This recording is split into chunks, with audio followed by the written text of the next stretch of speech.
Stephen A. Smith, Michael Wilbon, Jalen Rose. I'm Mike Greenberg. Our opening tip, how did we get here? How did the Nuggets open this 3-0 lead? Well, game one was a battle of the big men. Anthony Davis had 40 points. Nikola Jokic, a 30-point triple-double. Lakers trailed big.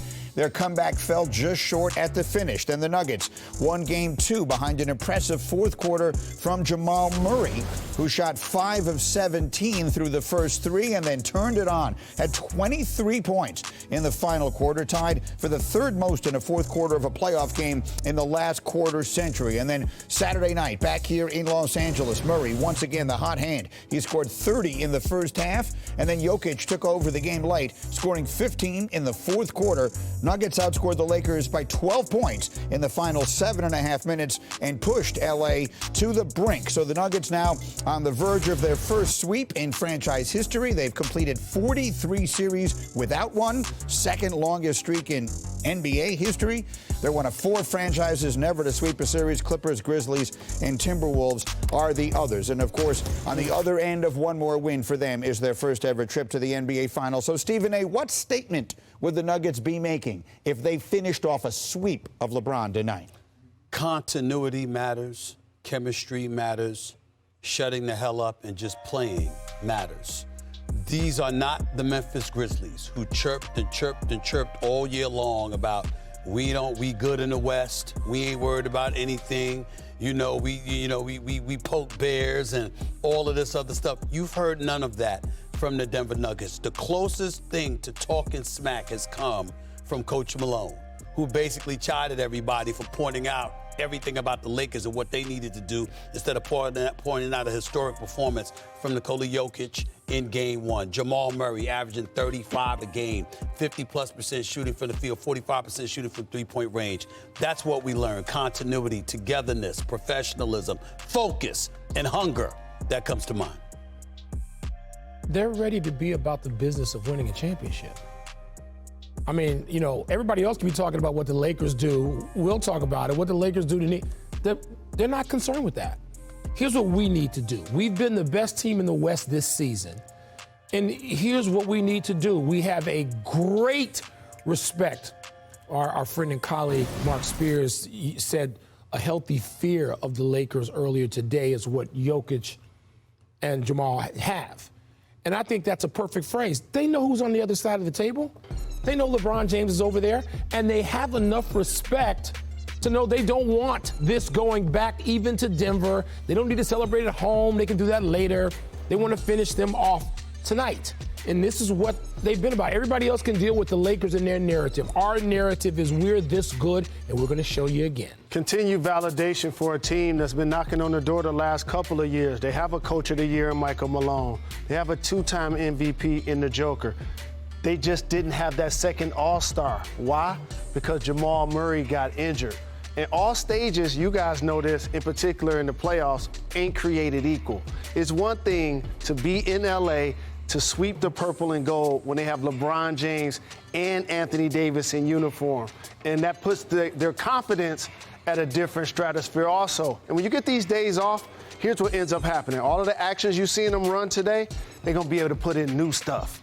New sideline out of bounds, baseline out of bounds, late game situations, late shot clock situations. They're going to be able to get back into the lab. It's worth pointing out that regardless of when these conference finals end, meaning this one could end tonight and the East could end tomorrow night, the NBA Finals will not begin until next Thursday. Either way, June 1st, that date is in stone. So the quicker they close it off, the more time they do have. Well, that definitely is beneficial to them. And listen, we've seen them look a little tired at times, even while they were playing effectively. Getting that rest matters. Readapting themselves to their own home court, which is the Mile High City, matters. You think about all of those things. And Jamal Murray is just something special. This guy, last time they went to conference finals, he was there. In the last 2 years when they didn't necessarily knock on the door, no one engaged in condemnation because we knew they were without him. That's how lethal he is. And he's reminded the basketball world he's one of those dudes. Well, Stephen A., what would it mean if this Lakers team, LeBron James in his 20th season, we all understand all of the things that come with that. What would it mean if this team gets swept? It would be an official stamp on the belief that LeBron James will never capture a 5th ring. It's really that simple. This team is not good enough, and it's not going to be good enough in the future without some tweaks. Certainly, you can keep LeBron and Anthony Davis, and they can make a contribution. There's no doubt about that. D'Angelo Russell will have to wear a new jersey after this performance. He's going from averaging 14 to 15 points to literally averaging about 7 points on 29% shooting. He ain't coming back after this. You're going to have to tweak this roster and get younger. If you're not able to do that, LeBron James is not going to have a chance at a fifth championship, and it will be an emphatic message sent that the only reason he's still here in L.A. is because his son is going to USC and he wants to see him play. It won't be because you're competing for championships, because you're not going to get this close again with the same roster. They can change it, though. They can tweak it, which I suspect they will. But this assemblage ain't going to cut it. I just wrote down Rob Pelinka continues to tweak. That's what he does. But I'm gonna disagree with my dear friend Stephen A. on this. LeBron James has left town before to go win a championship somewhere else. I mean, Los Angeles got a monopoly on winning championships? No, even though they're, right there tied at the top in league history. No. So LeBron can go elsewhere. Some other team can decide, LeBron's exactly what we need at this point. So I'm not going to say this is a stamp on anything with LeBron and championships. The Lakers would need to continue to improve this roster, but there's 28 other teams that are going to say that. So Rob Pelinka's not in a different boat than anybody else. It would be a disappointment, but not some huge fail. How many people thought the Lakers were some favorite to win a championship this year? I certainly didn't. To me, the Lakers, you know what? I know they won't feel that they finish this season in some sort of glory or be happy about it or content or satisfied. The Lakers have had a pretty darn good season. Well, Steve Kerr said the Warriors maxed out what they could do. Maybe this team maxed out what it could do, assuming it goes down to. At this point, I agree with you. The Lakers did a terrific job of fighting their way into the playoffs, advancing in the playoffs, and we all agree that they're playing a better basketball team, and they're going to eventually lose this series. But the thing that's at hand for the Lakers and the Celtics, and you guys will all appreciate this, is history. This is only the third time in the history of the NBA that the Lakers and the Celtics have a chance to be swept out of the playoffs in the same season. And for those of us that didn't get a chance to play for the Lakers, that didn't get a chance to play for the Celtics, they win championships before you, and they win championships after you, regardless of who's been on the roster. And the last time was 1989, where the Detroit basketball Pistons swept the Lakers and the Celtics the same season.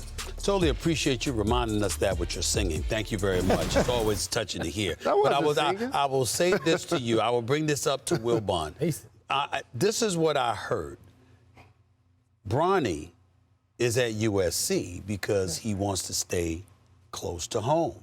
And obviously we've heard his father talking about wanting to play with him and sticking around because of that. So one can simply surmise from those two things that LeBron is not planning on going anywhere. And since he's not planning on going anywhere because of things that extend far beyond the basketball court, what I'm saying is if the Lakers are to have a chance to win a championship for him and with him, they're going to tweak this roster a little bit more. A lot. They would have. Hold on now. What, Bronny can't get on a plane? He got a whole life full of getting on a private plane. And they can get on a plane together and be in another city. They can't be in their original hometown. He could have went to Ohio State, but he stayed here for a reason. It's a plane ride. Putting Bronny to the side for a moment, Michael Wilbon, is there a move out there they could make, a realistic one they could make during this offseason that makes this a championship team next year? Not necessarily. There are too many good teams, Greeny. There are too many good teams. We're seeing that now, and we have to expand our narrative, right, for people who are close observers of the NBA. Yeah. These aren't our father's NBA, where you get 2, 3, 4 teams. I need to be protected by Greeny. When I say this to Wilbon. Kyrie Irving. Let me ask you something. First of all, according to you, every team in the league is looking at Kyrie. He's calling this team, he's calling that team. He's calling one in the desert. Windhorst is calling for Thanks for watching ESPN on YouTube. For live streaming, sports, and premium content, subscribe to ESPN+.